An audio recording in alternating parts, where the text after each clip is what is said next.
Hey everybody, it's Monika and welcome to my channel where I work with social workers, counselors, and helping professionals to deepen their level of self-awareness and to boost their competence and confidence in the profession. So today's video, I wanted to dive a little bit deeper into my 20 careers in social work video. A lot of you have been asking me to give a little bit more detail into some of the positions that I've worked in. So I wanted to talk about my experience working as a clinical social worker on a psychiatric unit. So if you're interested in this video, then please keep watching. I'm Monika Thomas, the founder and clinical social worker at Kindred Connections Therapy Center.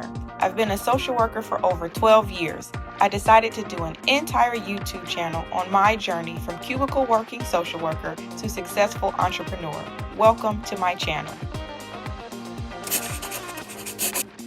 Okay, so before I get started, I'm going to be referring to the unit as a psychiatric unit. I don't really like the word psychiatric ward, so it's going to be the same thing, but I'm going to be referring to it as a psychiatric unit. So the clients that I work with were suicidal or homicidal, or they were experiencing a psychotic episode, or they had a particular wing for elderly people who were experiencing difficulty with their dementia as well. So the unit was divided up into 3 sections. One was section A, section B, and then the elder section. So for section A was more of the acute side, and then we had section B, which was more of the chronic side. And that was the hospital's way of separating people who were experiencing active psychosis versus those who were experiencing suicidal or homicidal ideation.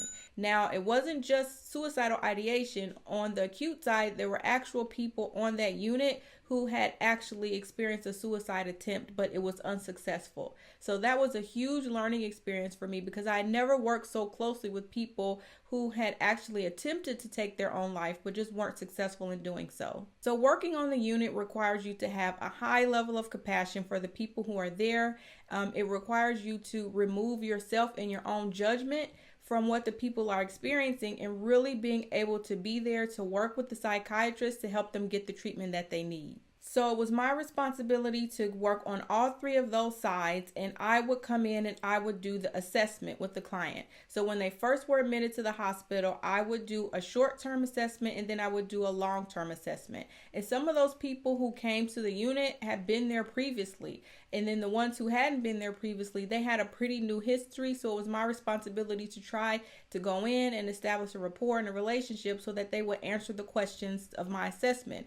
A lot of times they didn't want to answer the questions of my assessment. Some of the people who came in were either homeless, they didn't have a place to go, things in their life had totally deteriorated. And because where I was working was a short-term facility, I would come in and say, I wanted to get the assessment done so we can get you seen and then try to get you back home. But a lot of the people who were there, they didn't want to go back home. Some people did want to go back home. They didn't want to be there. But others who didn't have any place to go, they weren't really interested in a short turnaround. So because it was short term, I would always ask if I could come into the room to conduct the assessment. If they said that it was okay to come into the room, I would do so. I would always make sure that the door was open and that I would stand by the door, because a lot of times the people who are on that unit can be very dangerous and things can spiral out of control very quickly. So I always made sure that I stood close to the door and that I always asked permission for anything that I was going to do as it related to taking notes, writing things down. Because you have to remember, this population has a high degree of paranoia. So anything that they see you doing or suspect that you're doing,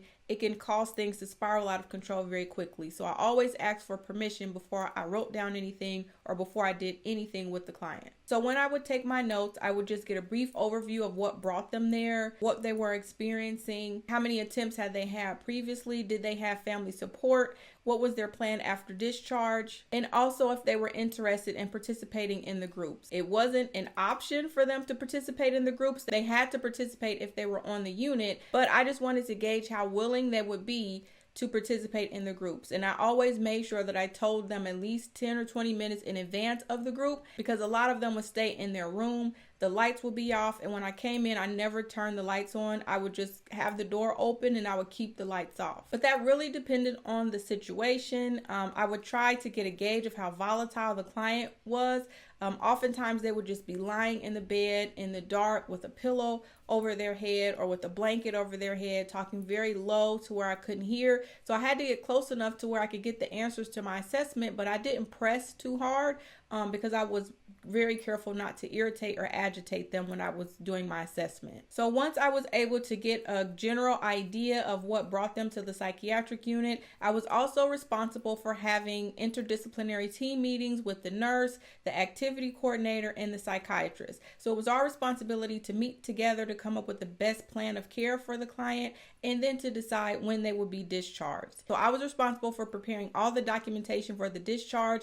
I was responsible for linking the client up with their home services, which means a follow-up therapy appointment with their therapist or a follow-up appointment with a local shelter. And a lot of times the people who came to the unit weren't always from my city, so I had to make phone calls to different agencies and make sure that the care could be coordinated after the discharge happened. Hey everybody, if you like this video, please like, subscribe, or share it. Also, be sure to click the notification bell because I upload a new video every Monday. And make sure you check out the Afrocentric Social Worker podcast. You can check that out on all the major podcasting platforms. The link to the podcast can be found below in the description. In the department, there was also someone who handled the insurance claims to make sure that if we were transferring the client to a particular facility, that all the insurance will be taken care of. Or if it was an elderly client, we will also coordinate with them and we would make sure that there was no issue around where they were going after the discharge. I was also responsible for making sure that they had transportation when they left. A lot of the people who were on the unit didn't have many family members. Some of them did. They did have visitation hours where their family was able to come,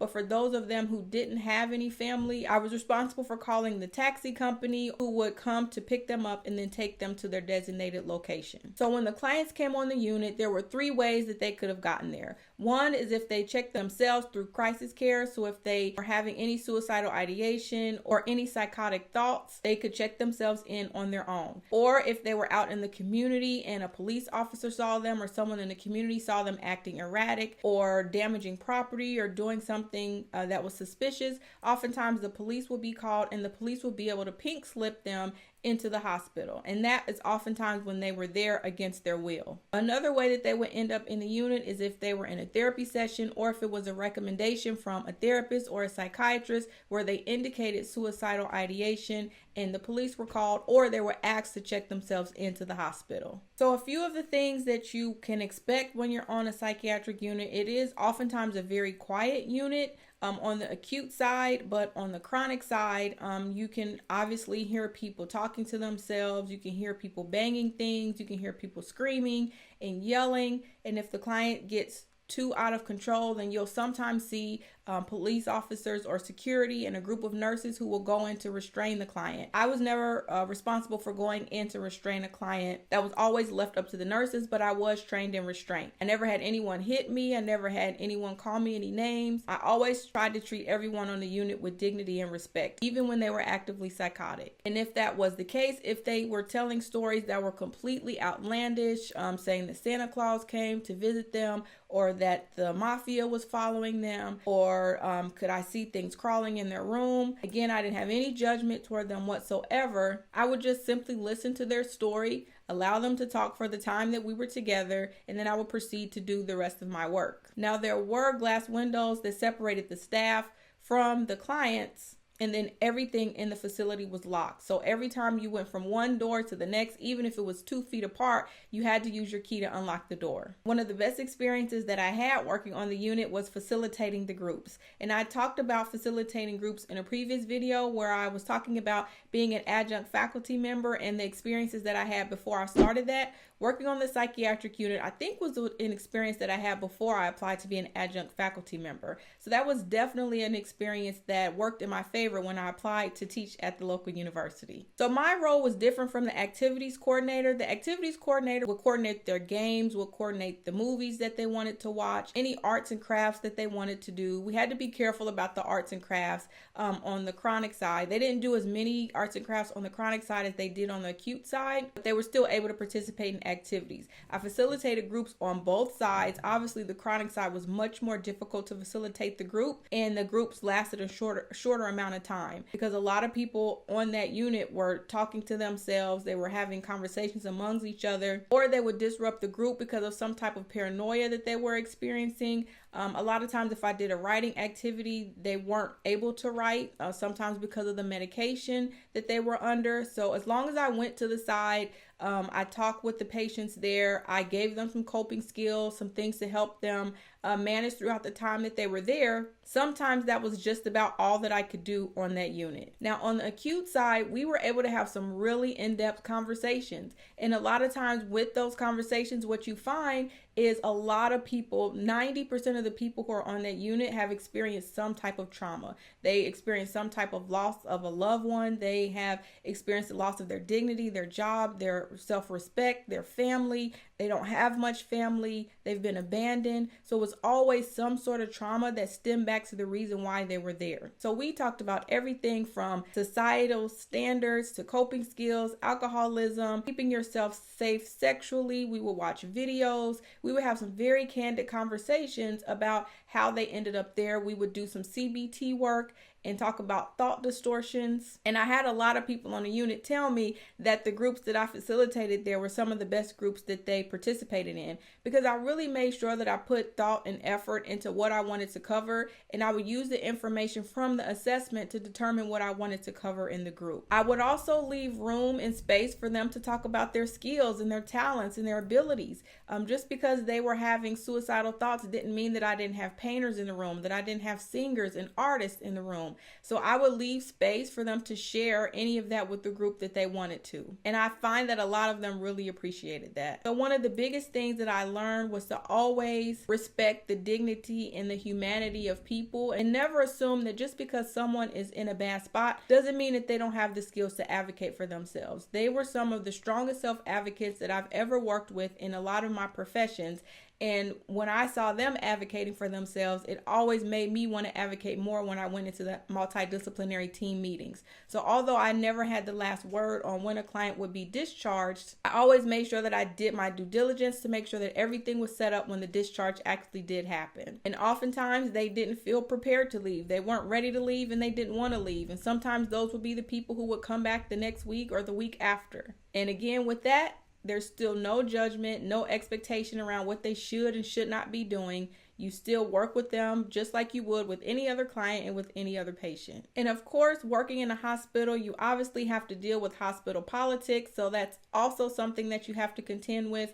But one of the things that I would say as it relates to the hospital politics and working directly with the patients, you have to learn not to take things personally. One, because you're working with very sick people, anything that they say to you or anything that they do against you has absolutely nothing to do with you. They're sick and they're struggling mentally. So for you to argue with them or be combative with them or to go back and forth, there's no need for that. And also, as it relates to the hospital politics, you have to understand that you're working within a system, and the wellness of the client is always not the center of that system. Sometimes it's getting the client discharged quickly, or it's reducing costs, or making sure that there are enough beds for turnover. So when you see those things happening, you have to decide what side of social work do you want to be on, what types of things do you want to advocate for, and how you can best position yourself to not be taken advantage of in those situations, but know that the system is going to continue to go on whether you're on board with the decisions or not. So I hope you found this video helpful for you. If you did, please like, subscribe, or share it. I'll be sharing more videos to help you deepen your level of self-awareness and to boost your competence and confidence in the profession.